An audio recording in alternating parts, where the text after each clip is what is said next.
You guys were working hard to try to get this team made up the way you wanted it to be with what you had and the time you had. How do you feel about the makeup of this team and what you have going into the year?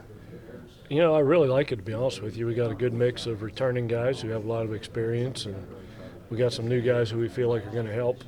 It was kind of a scramble because we got here so late in the summertime to sign the players we did. I think we signed 18 or 19 guys in about 4 weeks, which is really hard to do and at that time of the year. So it was my assistant coaches were road warriors there for an entire month, but I think it's paid off. You know, they said it was late getting started, but we feel pretty good about this team. Knowing what you know about the Big 12, how do you feel this team will? I mean, they're going to be underdogs, obviously. How do you feel they're going to stack up against the competition? Well, like you said, I think there's not going to be a game in this conference that we're going to play where we're not the underdog, which just to me presents a great opportunity.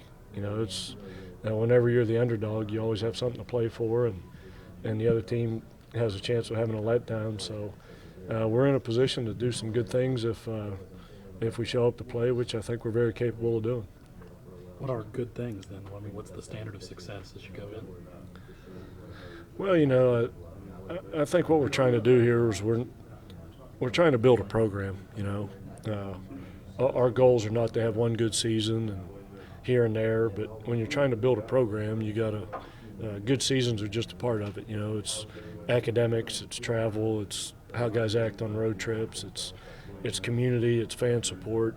If you want to have excellence in your program, you know, the wins and losses on the field are just a part of that. But so that'll come in time. We know that. But we're excited to change the entire culture here, and we're off to a great start doing that.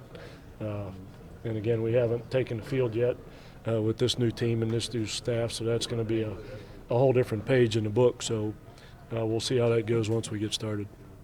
Can you discuss some of the off-season pitching program changes that they went through?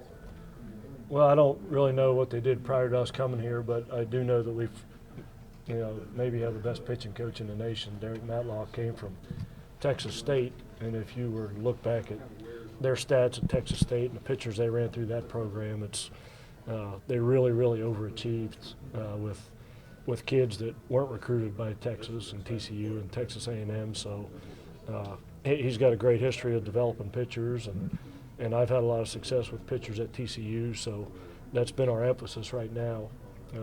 Because if you can't pitch, you can't win. So we're trying to do everything we can to change guys around, make some adjustments here and there, and give us a chance to compete.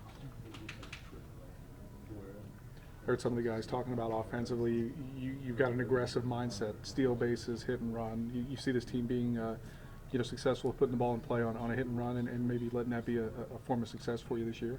Yeah, you know, when the bats changed 2-3 years ago, it changed the entire game of college baseball. Home runs are way harder to come by now, and we play in some parks in the Big 12 that you guys don't know this, but I do, that it's hard to hit the ball out of those parks. Texas and TCU, it's really hard to hit homers, so you got to create some offense. And with the kids we have in the lineup, we've got a chance to do that. We've got some kids that can run and handle the bat, and I'm pretty excited to see these guys play. We actually have some depth on offense too.